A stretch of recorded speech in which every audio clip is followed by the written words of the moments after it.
Yes, we are starting with the chapter number 8, that is the common business terminologies, and we are just starting with all the terms. And the very first we are doing is the acknowledgement, जिसके अंदर मैंने आपको जो बताया पहले आप मेरे से सुन लीजिए, then I will cater your question. Acknowledgement is signing of a document को एक्नॉलेज करना कि ये इसी पर्सन ने साइन किया है, ठीक है. अदरवाइज एक्नॉलेजमेंट को एक और तरह से यूज किया जाता है. मैं बहुत बार कोई मेल शूट करता हूँ, ठीक है, तो उसमें ये लिख देता हूँ कि kindly acknowledge the receipt of the mail, ठीक है, कि आप एक्नॉलेज कर दीजिए कि आपको ये मिल गई या नहीं मिल गई, जो मेरी इंपॉर्टेंट सुपर इंपॉर्टेंट मेल्स होती है. और आपको बताता हूँ, लेट से मैं किसी सरकारी डिपार्टमेंट में गया, मेरे किसी क्लाइंट को इनकम टैक्स की तरफ से नोटिस आया और कहा कि आपको 15 दिनों के अंदर जवाब देना है, ठीक है. ऑन द 14th डे या 13th डे हम उनके पास गए और हमने अपना आंसर सबमिट कर दिया, ठीक है. लेटर से उनसे वो डॉक्यूमेंट मिसप्लेस हो जाता है, ठीक है, और वो कहते हैं कि सर आपने तो जमा ही नहीं करवाया और we are imposing a penalty of 10,000 rupees. Where am I standing at that point of time. मैं कैसे प्रूव करूंगा कि मैंने तो सबमिट करवाया था, ठीक है. We always do take their 2 copies. एक सबमिट करवाते हैं और दूसरे पे उनको कहते हैं कि सर एक्नॉलेज करके दीजिए, साइन करके दीजिए that you have duly receive, और डेट डाल के देना, अपना नाम लिख के देना और सिग्नेचर करके देना, ठीक है. क्योंकि सरकारी डिपार्टमेंट में डॉक्यूमेंट्स इधर उधर हो जाते हैं और उसका ओनस मेरे क्लाइंट के ऊपर ना है, so that is a very professional way कि हम उनको कहते हैं सर एक्नॉलेजमेंट दे दीजिए, ठीक है. सर एक्नॉलेजमेंट वाला डॉक्यूमेंट कंपल्सरी होता है, वो अपने एंड बाद में डिस्प्यूट ना हो जाए, ठीक है. एक अच्छा प्रोफेशनल वही है जी जो अपने क्लाइंट को, ठीक है, यस, पोटेंशियल डिस्प्यूट से बचाए, ठीक है. बहुत बार ना क्लाइंट कहता है कि सर आप इतना हैवी चार्ज करते हैं, ठीक है, कुछ होता तो है नहीं, ठीक है, रिटर्न आप भी भरते हैं, ठीक है. लेटर से मैं क्लाइंट के रिटर्न भरता हूं, मैं 5,000 रुपए लेता हूं एक रिटर्न के, ठीक है, कॉम्प्लेक्स रिटर्न के, जो ऑडिट वाले रिटर्न है. वो कहता है कि सर बाहर एडवोकेट्स भी बैठे हैं जो इनकम टैक्स की प्रैक्टिस करते हैं, वो तो 500 रुपए में भर देते हैं, ठीक है, और 10 साल से आपसे भरवा रहा हूं, कुछ नोटिस कभी कुछ आता तो है नहीं. उसको ये नहीं पता है क्योंकि मैं इतने अच्छे से रिटर्न भरता हूं, एक एक चीज को प्रॉपर रिपोर्ट करते हैं कहां पर क्या होना चाहिए, और इस चीज को ध्यान में रखते हैं कि किस चीज से प्रॉब्लम हो सकती है और उसको अवॉइड करते हैं, ठीक है. इसीलिए इतना स्मूथ चल रहा है. और बहुत बार ऐसा होता है कि वो थोड़े से पैसे बचाने के चक्कर में कहीं और से रिटर्न भरवाते हैं, who is not so expert, and उनका केस लग जाता है और फिर लाखों रुपए देने पड़ते हैं, ठीक है. So again I am saying ये छोटी छोटी चीजें हैं which makes you a good professional, ठीक है, जिनका आप ध्यान रखें. मैं ये नहीं कहता कि वो डॉक्यूमेंट मिसप्लेस होगा ही होगा, बट व्हाट इफ अगर हो गया तो, ठीक है, तो आपकी फाइल प्रॉपर होनी चाहिए कि सर इस दिन ये डॉक्यूमेंट आता है, आपके सिग्नेचर है कि नहीं, ठीक है. ओके, अटॉर्नी अभी आगे आएगा. यू वर आस्किंग कि अटॉर्नी क्या है, ठीक है. जस्ट वेट फॉर 5 मिनट्स, जब अटॉर्नी आएगा तब मैं आपको करवाऊंगा. एक्विजिशन कॉस्ट, तो वो कहते हैं कि acquisition cost are the incremental cost involved in obtaining a new customer. एक नए कस्टमर को ऑब्टेन करने में हमारा जो भी खर्चा होता है, that is the acquisition cost, ठीक है. Next is ADB. ये तो सिर्फ फुल फॉर्म है जी, that is Asian Development Bank. Adjournment, adjournment होता है जैसे हम कहते हैं ना the court is adjourned for the day, ठीक है, और नेक्स्ट सेशन नेक्स्ट डेट वो हमें दे देते हैं, ठीक है. बहुत बार ऐसा होता है कि पहली हियरिंग के अंदर या सब्सिक्वेंट हियरिंग के अंदर फैसला नहीं हो पाता, ठीक है. क्यों? वो कहते हैं कि सर उसका भी बयान लेना चाहिए, उसकी भी विटनेसिंग चाहिए, ये डॉक्यूमेंट भी मूव हुआ, अभी तो है नहीं, ठीक है, ये इंक्वायरी भी करवाओ, उसके बाद ही आपको क्लियर होगा. तो वो कहते हैं कि जी ठीक है, जब तक इंक्वायरी नहीं होती हम इसको एडजर्न कर देते हैं. So that is the postponement of the court session until another time और the place. Adjudication, a decision of the sentenced imposed by a judge. Adjudication होता है कोर्ट का फैसला, मतलब सुपरवाइज करना जुडिशियली टू जज. Yes. Affidavit is a duly sworn self declaration जिससे आप कल मुकर नहीं सकते, विच इज ऑफेंस अगर आपने एफिडेविट पे कुछ झूठ लिख कर दे दिया है तो, ठीक है. सो एफिडेविट के अंदर क्या होता है मैं आपको बता देता हूँ. सबसे पहले आप बताते हैं कि आई, जैसे Raghav Singhania, resident of this, ठीक है, और सन ऑफ दिस, अपना प्रॉपर आईडी उसके अंदर बताते हैं. कई लोग तो उसमें आधार नंबर भी मेंशन कर देते हैं ताकि किसी भी तरह की कोई डाउट ना रह जाए, ठीक है. और उसके बाद जो भी आपने मैटर स्वॉन करना है, ठीक है, कि I do here bye declare that कुछ भी, लेट से कि मैंने सी और सीएस दोनों की डिग्रीज कर रखी हैं, इस सन में की थी, ये मेरा मेंबरशिप नंबर है, ठीक है. और लास्ट में आता है कि I do hereby further declare that whatever is stated above is true and correct as per the best of my knowledge. ठीक है, और वो फिर उस पर हम साइन कर देते हैं. डेपोनेंट मतलब जो एफिडेविट बना रहा है, तो वो 2 बार साइन करता है, पहले ऊपर की इन्फॉर्मेशन पे और फिर ट्रू एंड कंप्लीट इन्फॉर्मेशन है. ठीक है, as per the best of my knowledge, और उसके ऊपर भी साइन कर देते हैं. फिर it is a submissible evidence into a court. ठीक है, सो अगर कल उस मामले में कोर्ट के अंदर भी कुछ चल जाता है तो वो एफिडेविट अगर आप दे सकते हैं तो इट इज ओके. उसके बाद नोटरी पब्लिक से अटेस्ट नहीं करना. यस, वो भी आपको रजिस्ट्रेशन के लिए होता है. वो 2 तरह से होता है जी. नोटरी पब्लिक से भी आप अटेस्ट करवा सकते हैं इन सम केसेस, बट अगर आप कोर्ट में ही दे रहे हैं तो आप जज के सामने खुद भी साइन करके देंगे, देन नोटरी की जरूरत नहीं होती है. ठीक है, और सर नेम चेंज वगैरह के लिए एफिडेविट लगता है. बहुत जगह पे लगता है जी, बहुत जगह पे. बड़े डिपार्टमेंट्स बोलते हैं कि जी आप अपना ये कर दीजिए. जैसे व्हेन आई गॉट मैरिड तो फिर मैंने अपनी वाइफ का सरनेम चेंज करवाना था, तो बैंकर ने कहा, ठीक है, बैंक अकाउंट में उसका सरनेम अपडेट करवाना था, तो उन्होंने कहा कि जी आप एफिडेविट दे दीजिए.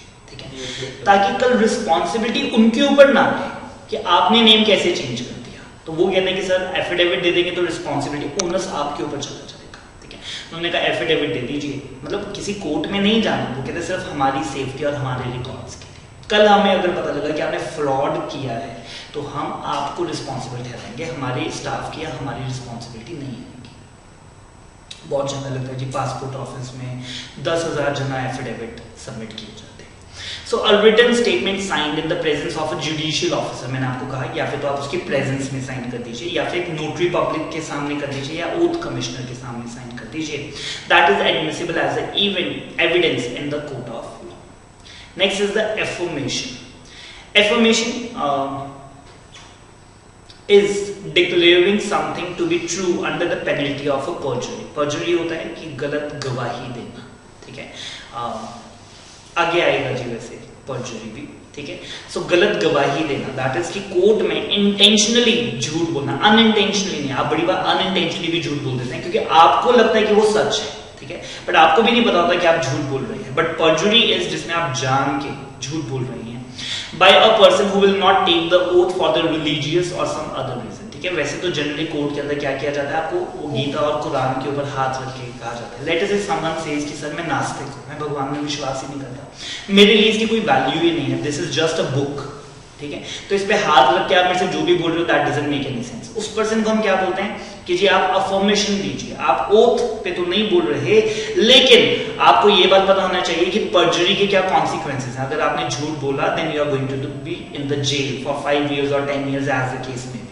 तो कहते हैं declaring something to be true under the penalty of perjury. उसको हम इस तरह से डराते हैं क्योंकि उसको भगवान में तो विश्वास है नहीं, वो गीता कुरान पे हाथ रख के भी झूठ बोलने को तैयार है. तो उसको हम कैसे डराते हैं कि आपको पता है ना कि पर्जुरी की क्या पेनल्टी है, और वो जानते हुए अब you are bound to state something true.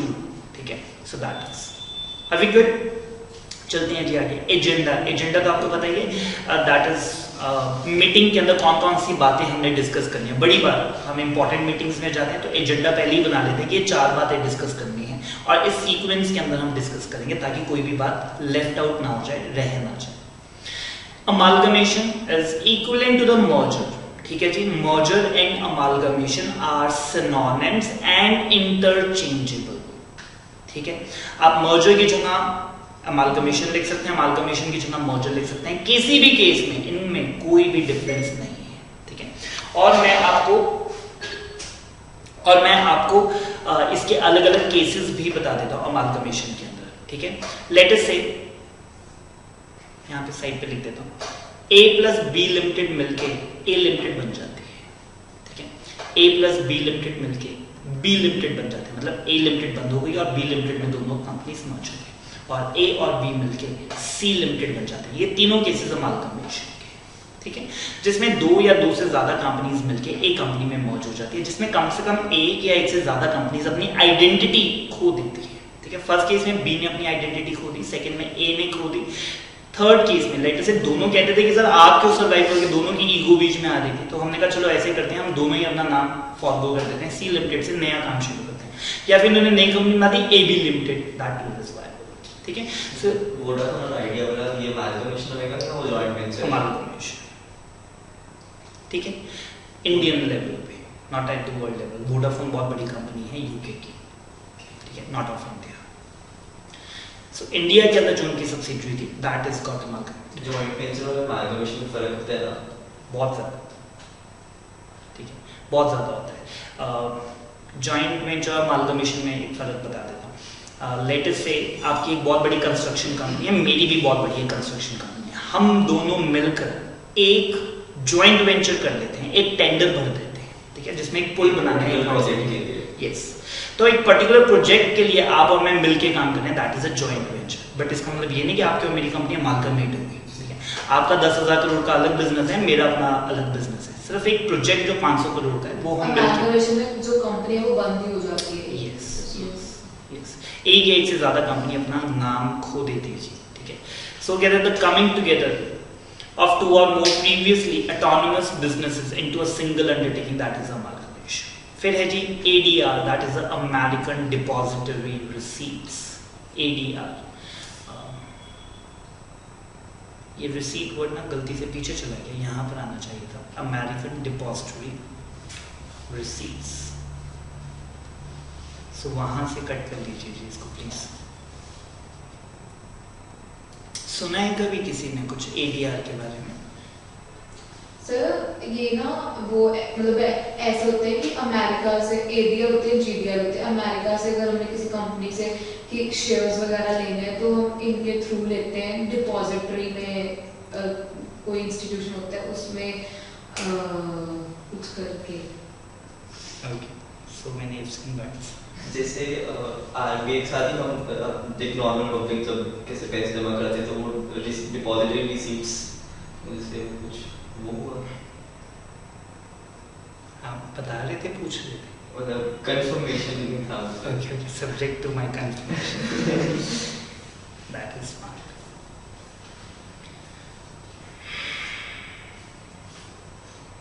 So the nutshell is कि आपको कुछ खास आइडिया नहीं है जी, ठीक है, और मैं बता देता हूँ जी आपको, ठीक है।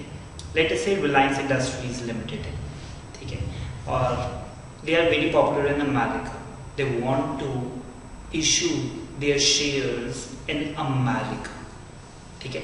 इंडिया में वो कहते हैं कि जी लेट अस से the market is already saturated, ठीक है। इंडिया की पब्लिक से हम ऑलरेडी 5 लाख करोड़ रुपया दे चुके हैं, ठीक है, लेट अस से, ठीक है।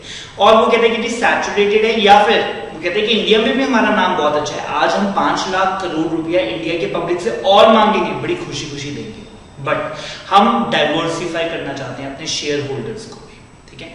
बिकॉज लेट अस से कल कोई इंडिया के लिए पैनिक सिचुएशन आती है, ठीक है, तो इंडिया के सभी शेयर होल्डर्स शेयर्स बेचना शुरू कर देंगे और हमारा शेयर का प्राइस क्रैश होगा, ठीक है। तो उनके फाइनेंशियल एडवाइजर ने कहा कि सर आप थोड़े से शेयर होल्डर अमेरिका में भी रख लो अपने, सो दैट कल इंडिया में अगर पैनिक आएगा तो इंडिया वाले शेयर होल्डर बेचेंगे लेकिन अमेरिका वाले तो नहीं बेचेंगे, तो फिर आपका शेयर उतना क्रैश नहीं होगा जितना बाकी कंपनीज का शेयर क्रैश होगा, because they are will not be in the immediate need of the money, ठीक है।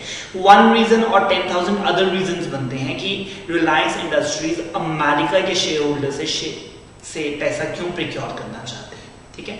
और भी मेरे पास बहुत सारे रीजंस हैं, जैसे कि वो कहता है कि रिलायंस इंडस्ट्रीज ने एक बहुत बड़ा वेंचर अमेरिका में शुरू करना है जिसके लिए डॉलर्स ही चाहिए, ठीक है। तो इंडिया की अगर पहले रुपए लेंगे फिर डॉलर में कन्वर्ट करेंगे तो फॉरेन एक्सचेंज रिस्क जनरेट होगा। व्हाई नॉट हम सीधा वहां से डॉलर्स लें और डॉलर्स में इन्वेस्ट कर दें ताकि रुपये में कन्वर्जन करवानी ही ना पड़े।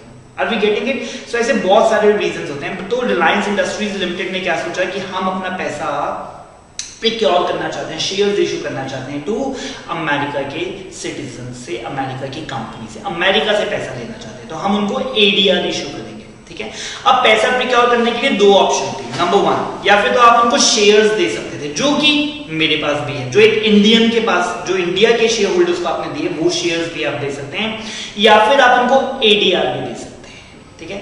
ADR जो है वो डॉलर डिनोमिनेटेड होंगे, बट अगर आप उनको शेयर्स दे देते हो, जो इक्विटी शेयर्स डायरेक्टली दे देते हो, वो भी दे सकते हो। जैसे मैंने आपको प्रीवियस क्लासेस में बोला कि मेरे पास फेसबुक के शेयर है, ठीक है, तो वो डॉलर्स में मैंने खरीद रखे हैं, उस पर कोई मनाही नहीं है कि मैं नहीं खरीद सकता, उसका बस 1-2 डिक्लेरेशन ज्यादा रहती है, 1-2 फॉर्मेलिटीज ज्यादा होती है, मैं भी वो शेयर खरीद सकता हूँ, ठीक है।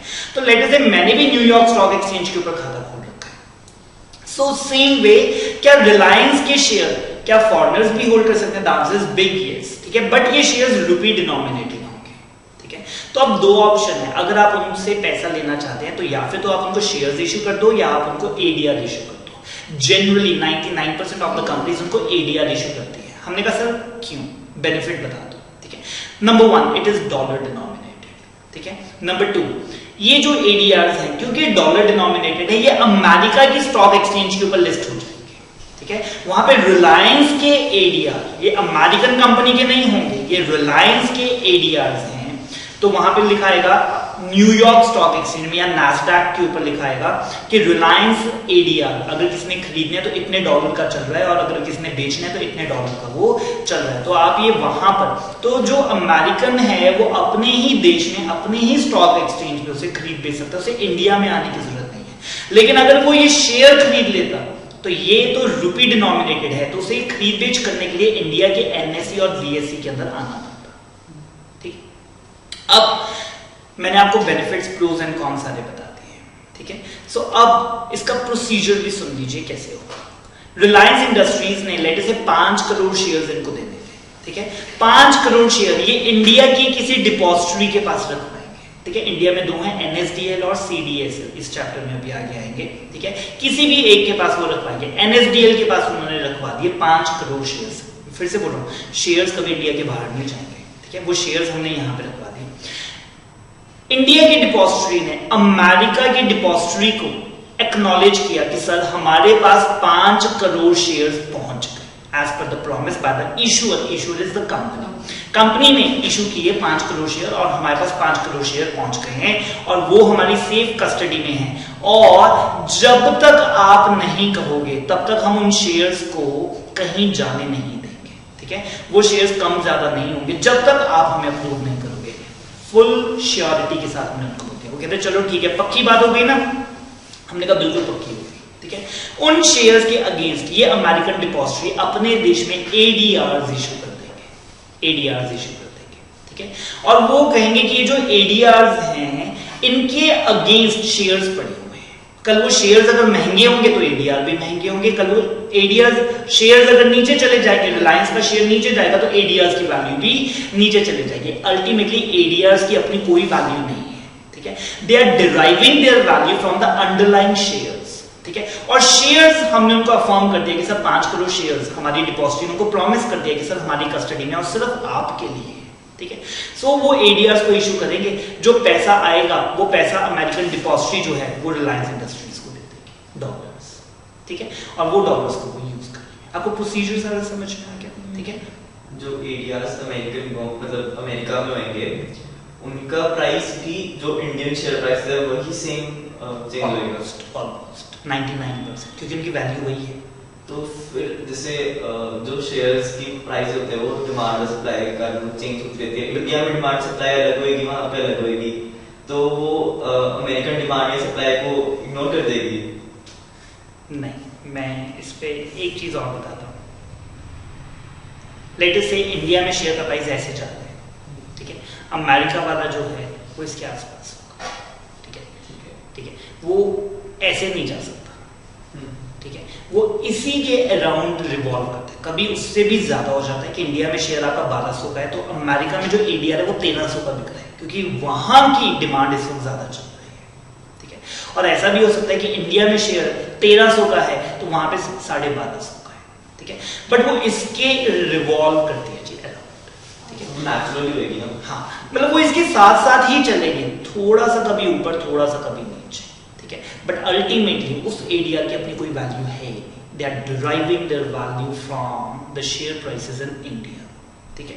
अब आपको मैं फिर इसलिए बोल रहा हूँ, वो थोड़ा सा कभी उससे ऊपर चला जाता है, थोड़ा सा कभी नीचे चला जाता है, because of American demand and supply, ठीक है। बट अमेरिका की जो डिमांड एंड सप्लाई है ना वो सेकेंडरी है, ठीक है। अमेरिका में जो शेयर हमने इशू किया ना वो 10% है, 90% शेयर्स इंडिया में है, ठीक है। असल वॉल्यूम इंडिया में है, असल deriving force who will decide the price वो इंडिया में ही होगा, ठीक है। तो अमेरिका वाले जो है वो उसके आसपास रिवॉल्व करेंगे। और एक चीज और थी, जब रिलायंस ने हमारी इंडियन डिपॉजिटरी को शेयर इशू करे तो उन्होंने किसके नाम पे इशू करे होंगे शेयर्स? अमेरिकन डिपॉजिटरी के नाम पे, ठीक है। ये जो शेयर्स हैं वो रिलायंस इंडस्ट्रीज में, द क्वेश्चन इज किसके नाम पे चढ़े होंगे, ठीक है, कि रिलायंस इंडस्ट्रीज क्या कहेगा कि ये 5 करोड़ शेयर्स का मालिक कौन है, ठीक है। सो वो ये लिखेंगे कि ये अमेरिकन डिपॉजिटरी के लिए हमने शेयर्स इशू किए, क्योंकि एनएसडीएल ने भी एक्नॉलेजमेंट उनको दी, ठीक है। रियल ऑनर्स कोई और है, ठीक है, but they are just holding it as a trustee on the behalf of someone else, ठीक है। और बताता हूं आपको, कल इंडिया में रिलायंस अगर डिविडेंड अनाउंस करेगा तो एडीआर वालों को भी डिविडेंड देगा, ठीक है। सब कुछ सेम चलता है। और एक कॉन्सेप्ट होता है फंजिबिलिटी, इंटरचेंजेबल। लेट अस से कल कोई एक एडीआर होल्डर कहता है कि सर मेरे को एडीआर नहीं चाहिए, इसके बदले शेयर्स दो, ठीक है, so it is convertible, it is convertible, ठीक है। तो हम कहेंगे कि ये 10 एडीआर में आपके 10 शेयर्स हैं, तो वो 10 एडीआर हमें वापस कर दो और 10 शेयर्स उसको एनएसई या बीएसई में अकाउंट है, डीमैट वो तो फिर उसको पता ही है। सो जो न्यूयॉर्क स्टॉक एक्सचेंज है वो एडीआर जीडीआर की प्राइस थोड़ा डिटरमाइन नहीं कर पाएगी सिर्फ न्यूयॉर्क में? Up to a certain extent, but मैं आपको कहूं कि इंडिया में 1200 का चल रहा है शेयर और वहां पे 200 का बिक रहा है, ऐसा नहीं हो सकता, ठीक है। वो 1200 से 5% ऊपर नीचे घूमता रहेगा, ठीक है। क्यों, ठीक है, क्यों, वो भी मैंने आपको बता दिया, because of the fungibility. Let us say मेरे पास एडीआर है, आप कहते हो 1000 का खरीदेंगे, मैंने कहा नहीं देता आपको, आई एम द सेलर, मैं शेयर में कन्वर्ट करवा के इंडिया में 1200 का बेच दूंगा, मैं इतना लॉस क्यों बेयर करूं, ठीक है। सो वो उस एक पर्टिकुलर प्राइस है, मैंने कहा चलो इतनी इनकन्वीनियंस कौन से का, 5% की तो बात है, अगर 1150 भी मिल रहे हैं मैं ले लेता हूँ, बट अगर आप मेरे को 30% वैल्यू डिट्रॉइट करके दोगे फिर मैं क्यों करूंगा ऐसा। फिर मैं कहता हूँ कि मेरे को पता है जी इनकी क्या प्राइस चल रही है इंडिया के अंदर, मैं कन्वर्ट करवा के इंडिया में बेच देता हूँ, डॉलर एक्सचेंज करवा लूंगा दोबारा से, ठीक है। सो और बियॉन्ड भी नहीं जा सकता। लेट अस से मैंने कहा कि जी मेरे पास एडीआर है, ठीक है, और मैं 1500 या 2000 का बेचूंगा, वो कहते हैं मैं डायरेक्ट शेयर ना ले लूं 1200 का इंडिया से, ठीक है। सो प्राइस इतना फ्लक्चुएट नहीं हो सकता। मैं फिर से बोल रहा हूँ 5% उधर की डिमांड एंड सप्लाई अफेक्ट कर सकती है, बट अगर आप कहें कि बहुत बियॉन्ड अलग ही डायरेक्शन में चल रहा है प्राइस, नॉट गोना हैपन, ठीक है। प्रॉपर लॉजिक है उसका। सो ये देखिए जी, इंडियन इशूअर कंपनी जो मैंने क्या बोली थी, रिलायंस इंडस्ट्रीज लिमिटेड, ठीक है, ये इंडिया की कस्टोडियन बैंक, इंडिया का कस्टोडियन बैंक जनरली एनएसडीएल या सीडीएसएल डिपॉजिटरी को ही बोलते हैं, कस्टडी, जिसकी कस्टडी में वो एक्चुअल में शेयर्स रखवाते हैं, ठीक है। सो दैट इज, मैंने आपको क्या बताया था, डिपॉजिटरीज होती है इंडिया की। सो एनएसडीएल के पास उन्होंने शेयर्स किसके पास रखवा दिए, एनएसडीएल के पास। इन्होंने एक एग्रीमेंट कर लिया ओवरसीज मतलब अब्रॉड की डिपॉजिटरी के साथ कि सर जब तक आप कहोगे 5 करोड़ शेयर्स इधर उधर नहीं होंगे, ठीक है। और फिर इन्होंने अमेरिकन को वो उसके अगेंस्ट एडीआर इशू करती है। अगर अमेरिका के लोग हैं सिर्फ तो एडीआर होते हैं, अगर ग्लोबल हैं, ठीक है, सो इन दैट केस जीडीआर होता है, ग्लोबल डिपॉजिटरी रिसीट। जैसे लंदन में अगर कर रहे हैं तो लंदन में इंटरनेशनल स्टॉक एक्सचेंज है, ठीक है, तो वहां पे सिर्फ लंदन के लोग नहीं आते, वहां पे पूरे वर्ल्ड के लोग आते हैं, ठीक है। सो इन दैट केस, और ये मैंने आपको बताया था जनरली डॉलर्स में डिनोमिनेटेड होते हैं जी, ठीक है, ये रुपी डिनोमिनेटेड नहीं होते। और इनको हमने शेयर्स इशू कर दिए। शेयर्स किसके नाम से इशू करते हैं, इस डिपॉजिटरी के नाम से इशू करते हैं। और ये जो एडीआर जीडीआर है ये अमेरिका की स्टॉक एक्सचेंज में लिस्ट करवा दिए जाएंगे ताकि वहां के लोगों को खरीद बेच करना बड़ा आसान हो जाए, ठीक है। और any other global stock exchange के ऊपर ये हम इसे लिस्ट करवा देंगे। अगर जीडीआर होंगे तो, अगर एडीआर है तो सिर्फ अमेरिका के लिए इशू किए जाते हैं, बट अगर आप कहते हैं सर मेरे को सिर्फ अमेरिका से पैसा नहीं चाहिए, मेरे को वर्ल्ड वाइड सभी लोग जानते हैं, ठीक है, तो आप जीडीआर इशू करते हैं। सो इस कॉन्सेप्ट में हमारे 2 कॉन्सेप्ट हो गए जी, एडीआर और जीडीआर। बट जीडीआर अमेरिका में नहीं लगेगा। जीडीआर तो ग्लोबल है जी, ग्लोबल में अमेरिका भी आ जाएगा, ठीक है। जीडीआर में कोई भी आ सकता है, अमेरिकन भी आ सकते हैं, बट अगर आप सिर्फ एक ही देश को इशू करना चाहते हैं, ठीक है।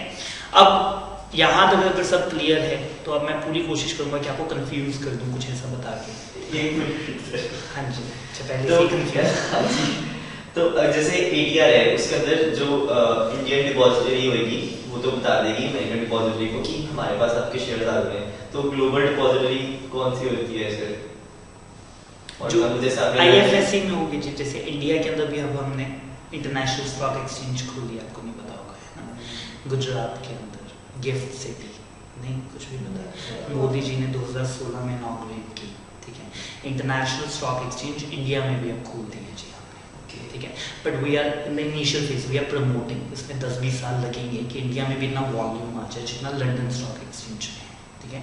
तो जब लंदन में इंटरनेशनल स्टॉक एक्सचेंज है, ठीक है, तो वहां पर इंटरनेशनल डिपॉजिटरी भी है, ठीक है, तो हम उनको देंगे। तो हमारे को भी मतलब एक इंटरनेशनल डिपॉजिटरी बनानी पड़ेगी क्या, जो एनएसडी के लिए या वो भी इंटरनेशनल डिपॉजिटरी में वो कन्वर्ट हो जाएगी? इंटरनेशनल वो अपनी एक ब्रांच खोल देंगे IFSC के अंदर।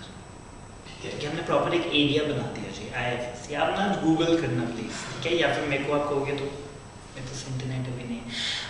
I will show you class के अंदर ही गिफ्ट सिटी के बारे में, आपको पता होना चाहिए, ठीक है। It's major step for the Indian financial economy, ठीक है, बहुत अच्छा स्टेप था। सो आर वी गुड, चलें आगे, ठीक है। स्टार्टिंग में जब मैंने ADR के बारे में पूछा ना, तो किसी ने कहा कि अमेरिका की कंपनी अगर इंडिया से शेयर लेना चाहती है या इंडिया से पैसा प्रोक्योर करना चाहती है तो वो इंडिया में IDR इशू करेंगे। बिल्कुल रिवर्स करते हैं जी, ठीक है। फ्लिप नहीं, फेसबुक ने कहा कि जी हम इंडिया से पैसा लेना चाहते हैं, उल्टी गंगा बहने में भी टाइम है, ठीक है। मतलब इंडिया इतना कैपिटल रिच नहीं है कि वो पैसा लेने इंडिया के पास आए, ठीक है। इंडिया की कंपनीज बाहर जाती हैं बहुत फ्रीक्वेंटली, इन्फोसिस, रिलायंस, सबके GDRs ADRs आए हुए हैं, ठीक है। बट अगर आप कहें कि फॉरेन की कोई कंपनी इंडिया में आई है तो सिर्फ एक सिटी बैंक, ठीक है। सिटी बैंक ने इंडिया में IDRs इशू कर रखे हैं, ठीक है। सो सिटी बैंक ने क्या कहा कि we want to procure money from India, तो उन्होंने अपने शेयर्स जो डॉलर डिनोमिनेटेड थे वो रखवाए अपनी उधर कस्टोडियन बैंक के अंदर, और उन्होंने इंडिया की स्टॉक एक्सचेंज के अंदर इंडिया की डिपॉजिटरी को बोला, CDSL या NSDL को बोला कि जी हमारे पास 5 करोड़ शेयर आ गए सिटी बैंक के, आप इसके अगेंस्ट IDR इशू कर दो, ठीक है। क्योंकि हम जब उधर इशू करते थे तो ADR इशू करते थे, अब सिटी बैंक के IDRs इंडिया में इशू थे, ठीक है। सो रिवर्स अगर करना हो तो इंडिया के लिए IDRs, जिसके अंदर अगर IDR की डेफिनेशन आती है तो foreign companies procuring money from India by issuing the IDRs in India, और IDRs रुपी डिनोमिनेटेड होंगे और इंडिया की स्टॉक एक्सचेंज में लिस्टेड होंगे, ठीक है। सर वैसे नॉर्मली तो ADR GDR होता है, IDR क्यों है? GDR में क्यों नहीं आता है ADR? क्योंकि अभी तो मेरा वो होता है अगर किसी और कंपनी ने GDR इशू कर रखा है तो आप उसके GDRs तो ले ही सकते हैं, बट अगर किसी ने सिर्फ और सिर्फ एक ही देश को टारगेट करना होता है, तो हम जैसे अमेरिका से ही पैसा लेना चाहते हैं तो हम ADR लेकर आए थे। सिटी बैंक कहता है कि मैं अपना पैसा सिर्फ और सिर्फ इंडिया से लेना चाहता हूँ। अच्छा, स्पेसिफिकली कंट्री का भी होता है? यस, तभी तो ADR है, ठीक है। ये पढ़ेंगे आप खुद, मैं पढ़ दूँ। और रिसीट मतलब अमेरिकन डिपॉजिटरी रिसीट, ठीक है, ADR, showing the evidence that the shares of Indian company, foreign company, America के पॉइंट ऑफ व्यू से बात कर रहे हैं, ठीक है। तो यहाँ पे फॉरेन कंपनी का मतलब है रिलायंस इंडस्ट्रीज, क्योंकि अब हम अमेरिका में बैठे हैं और अमेरिका में कोई फॉरेन कंपनी आ रही है जैसे इंडिया की रिलायंस, तो इंडिया से एक बार अपना मुंह त्याग दें, ठीक है, और अमेरिकन बन रहे हैं थोड़ी देर। सो फॉरेन कॉर्पोरेशन मतलब इंडिया की company are held on deposit and under the control of the US banking institution used to facilitate the transaction and expedite. हमने कहा कि सर आप डायरेक्ट शेयर्स ही ले लेते, आप डायरेक्ट शेयर्स ही ले लेते, लेकिन मैंने आपको बताया ना कि अगर डायरेक्ट शेयर्स लेते तो वो ट्रांसफर खरीद बेच करने के लिए आपको बार बार उस देश में जाना पड़ता। तो वो कहता है कि जी एक्सपेडाइट मतलब फास्ट ट्रांसफर और beneficial ownership of a foreign security in the United states. तो ये जो डिपॉजिटरी रिसीट्स हैं ये इंडिया में नहीं देखने को मिलेंगी, ADR GDR इंडिया के बाहर जो कंपनीज ने इशू कर रखी है तो बाहर के देशों में देखने को मिलती है। अमोर्टाइजेशन तो आपको पता है, राइट ऑफ करना, it may be a loan, it may be generally हम अमोर्टाइजेशन वर्ड अकाउंट्स में यूज करते हैं for the intangible assets, goodwill के लिए, ठीक है। तो उनकी एक लाइफ होती है जी, आपने कोई पेटेंट कॉपीराइट या लाइसेंस के लिए पैसे पे किए, ठीक है, 2G 3G के लाइसेंस के लिए आपने 1000 करोड़ रुपया पे किया, तो वो आप अमोर्टाइज करते हैं over the period of time, ठीक है। इसी तरह से लोन को भी धीरे धीरे, कल भी मैं एग्जांपल दे रहा था कि आप प्रेफरेंस शेयर्स को इकट्ठे पेमेंट मत करो, धीरे धीरे करके अमोर्टाइज कर दो ताकि उसका बिग इम्पैक्ट आपके ऊपर ना आने पाए। पढ़ते हैं जी इसी कॉन्टेक्स्ट में, द एक्सटेंशन और the gradual writing off the liability और the debt over the period of time, loosely speaking, तो वो कहता है depreciation of the wasting assets through the operation of a sinking और द परचेज फंड, ठीक है जी। सिंकिंग फंड आप क्रिएट कर लेते हैं, ये भी एक तरीका है।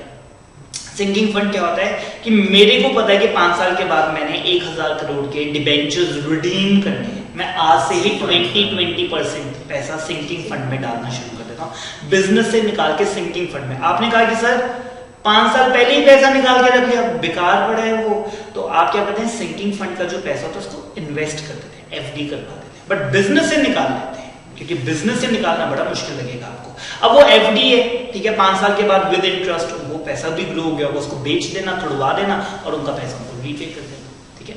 So that is also one way, और ये हमारे घर में सभी करते हैं, ठीक है। जो हमारे बड़े हैं, ठीक है, जिनको पता होता था कि जी बेटी की शादी करनी है, ठीक है, वो 10 साल पहले से ही सेविंग करना शुरू कर देते थे। किसी को बाहर पढ़ने भेजना है, वो 5 साल पहले से ही पैसे थोड़े थोड़े जोड़ना शुरू कर देते थे कि 5वें साल में इकट्ठे इतना बर्डन हमारे ऊपर ना हो। तो that is again the sinking fund वो बनाते हैं, ठीक है, और उस पैसे को अलग से पार्क कर देते हैं, अलग से कहीं इन्वेस्ट कर देते हैं। एनुअल रिटर्न स्टार मार्क करेंगे जी, सीए की मेन रोजी रोटी चलती है जी एनुअल रिटर्न से। हर एक कंपनी को अपनी एनुअल रिटर्न भरनी पड़ती है एमसीए के साथ, मिनिस्ट्री ऑफ कॉर्पोरेट अफेयर्स, ठीक है। तो कंपनीज के अंदर कोई मेरे से पूछता है ना कि सर डिसएडवांटेज बताओ, तो मैंने कहा सर आपको इनकम टैक्स की रिटर्न भरनी है, जीएसटी की रिटर्न भरनी है और एमसीए के अंदर एनुअल रिटर्न अलग से भरनी है, ठीक है। सो वो अलग से कंपनीज को मॉनिटर करना चाहते हैं। सो आपको हर साल के एंड में अपनी एजीएम के बाद 30 डेज के अंदर एनुअल रिटर्न भरनी रहती है। So the statutory document filed by every company annually with the registrar of the companies stating the particulars of the name, particulars कौन से कि आपकी कंपनी का स्टेटस क्या है, ठीक है, प्राइवेट है, पब्लिक है, कौन सी कंपनी है, name of the director, share holders, क्या आपके लोन्स हैं, क्या आपके एसेट्स हैं, सब कुछ इसमें बताना रहता है। बहुत लंबी चौड़ी रहती है, ये कोई छोटा डॉक्यूमेंट नहीं है, बैलेंस शीट से भी ज्यादा एक्सटेंसिव है। तो बैलेंस शीट और पीएनएल तो इसमें आते हैं, उसके अलावा भी 100 तरह की इन्फॉर्मेशन इसमें इनकॉर्पोरेट करनी पड़ती है, और ये सीएस भरता है जी on the behalf of a company. Annuities जो आपको हर साल एक फिक्स सम दिया जाता है, होल और the part of the persons life under the terms of the insurance policy और द वेल्थ, ठीक है। जनरली आप रिटायरमेंट प्लान लेते हैं ना, तो उसमें वो आपको एन्युइटी बताते हैं, ठीक है, कि आपको रिटायरमेंट के बाद इतने रुपए हर साल या हर महीने जैसे भी आप लेना चाहते हैं वैसे दिए जाएंगे, ठीक है। सो एन्युइटीज फिक्स्ड सम जो भी हम आपको पे करेंगे after your from your pension और योर इंश्योरेंस कंपनी। अपील, कभी आप किसी के ऑर्डर से खुश नहीं ना होते तो आप उसकी कहते हैं कि मैं अपील करूंगा। जैसे लुधियाना के डिस्ट्रिक्ट कोर्ट ने कोई फैसला दिया जो आपके फेवर में नहीं है, तो आप कहते हैं मैं हाई कोर्ट में अपील करूंगा। हाई कोर्ट में भी आपकी बात नहीं सुनी, आप कहते हैं मैं सुप्रीम कोर्ट में अपील करूंगा। अपील कभी भी सेम लेवल पे नहीं की जाती है, हमेशा हायर अथॉरिटी के पास की जाती है, ठीक है। जैसे आपके घर में आपका बड़ा भाई आपको कुछ कहता है, ठीक है, तो आप मम्मा के पास ले जाते हैं, मम्मा भी आपके फेवर की बात नहीं करते तो आप पापा के पास ले जाते हैं, वैसे उल्टा बोलते हैं। सो ग्रैंड पेरेंट्स, ठीक है, वो तो फिर ठीक है, मम्मा से ऊपर पापा कैसे होंगे। चलिए जी, अपील में आते हैं। Appeal is a process by which the correctness of the decision of a lower court, ठीक है, लोअर कोर्ट ने सही फैसला, करेक्टनेस चेक करते हैं जी, और the tribunal is question in the higher court, ठीक है, हाई कोर्ट नहीं बोला, हायर कोर्ट, ठीक है। जैसे सिविल के ऊपर डिस्ट्रिक्ट आ गया, डिस्ट्रिक्ट के ऊपर हाई कोर्ट, फिर सुप्रीम कोर्ट। सुप्रीम कोर्ट ने भी गलत फैसला दे दिया, फिर कहाँ जाना, प्रेसिडेंट के पास हम लेटर लिख सकते हैं, बट वो तो वैसी पिटीशन की बात कर रहे हैं। हाँ जी, तो एक्सेप्शनल सर्कमस्टेंसेस, एक्सेप्शन है, उसके बाद वो तो बाउंडिंग होती है, फाइनल डिसीजन ही रहता है, बाउंडिंग होती है, बाकी उसको सिर्फ एक्सेप्शनल केस में हम वो मर्सी पिटीशन हम प्रेसिडेंट को फाइल कर सकते हैं, तो डेथ सेंटेंस में हो सकता है क्या, हाँ जी, डेथ सेंटेंस, बाकी नहीं, सुप्रीम कोर्ट के बाद नहीं जा सकते। सुप्रीम कोर्ट के बाद जी पंडित जी के पास जाना ग्रह चार बड़े मारे हैं, किस्मत में क्या हो रहा है, ठीक है जी। Supreme Court is the final, ठीक है। सुप्रीम कोर्ट का फैसला सुप्रीम कोर्ट में चैलेंज किया जा सकता है, और कहीं भी, ठीक है, वो भी वो एक्सेप्शनल सर्कमस्टेंसेस में कि डिफरेंट बेंच के साथ, ठीक है। सो वो अलग ग्राउंड्स ऑफ अपील है, बट सुप्रीम कोर्ट का सुप्रीम कोर्ट में ही जाता है, वो भी एक्सेप्शनल सर्कमस्टेंसेस।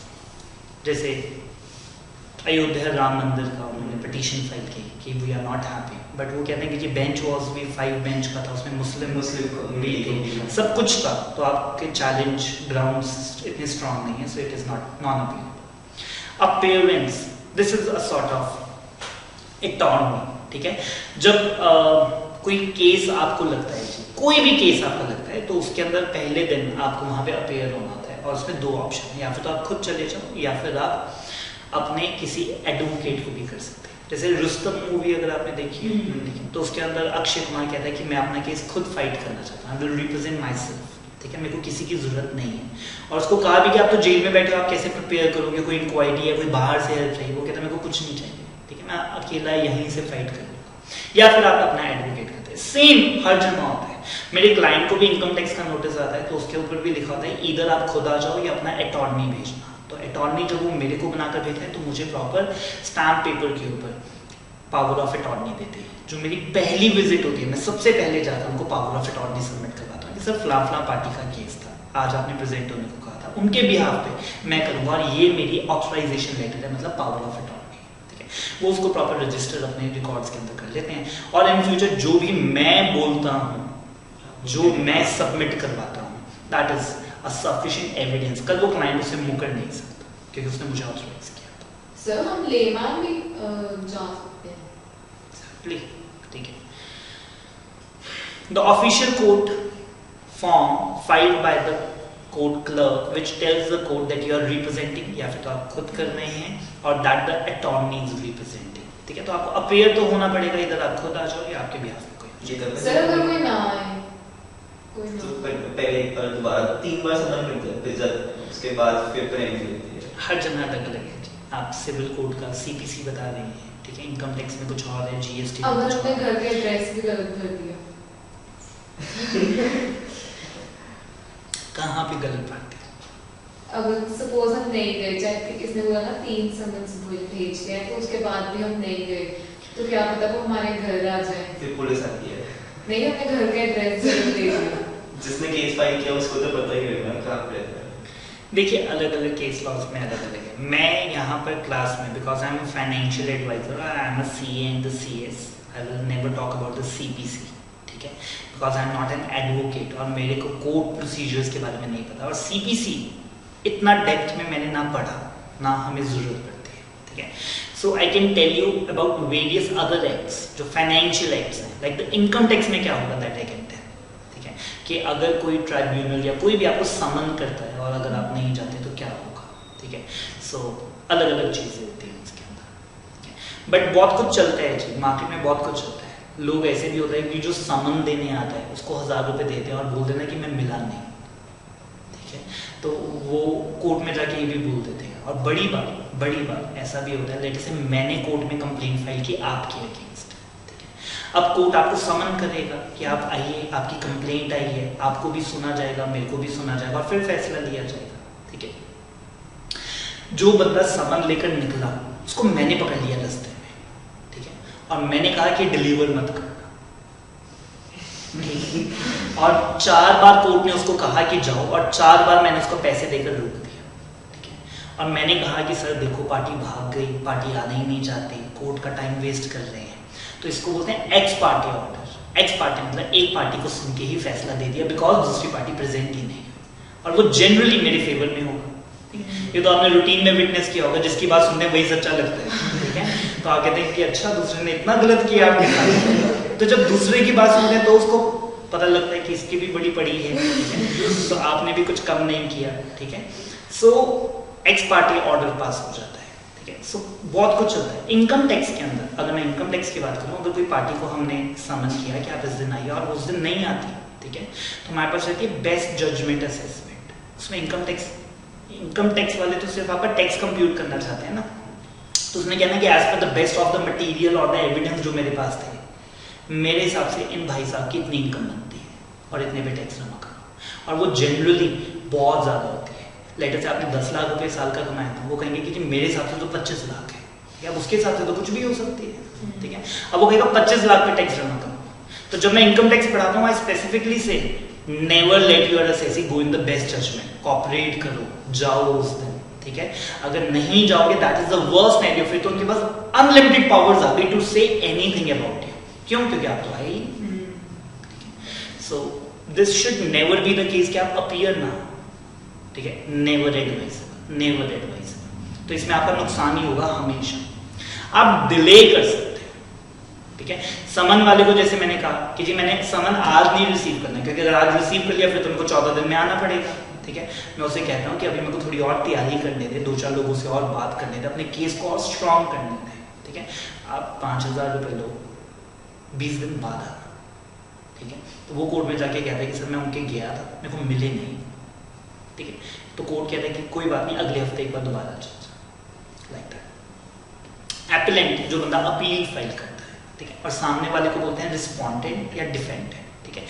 आप कभी भी कोई जजमेंट पढ़ते हैं ना, तो हमेशा इस बात पे बहुत वेटेज देना कि एपेलेंट कौन है, किसने चैलेंज किया लोअर कोर्ट के ऑर्डर को, ठीक है। So appellant is that person who is not happy with the order passed by the lower court, ठीक है। तो वो अपील फाइल करता है, जो अपील फाइल करता है दैट इज द एपेलेंट, सामने वाले पर्सन को बोलते हैं रिस्पोंडेंट और द डिफेंडेंट।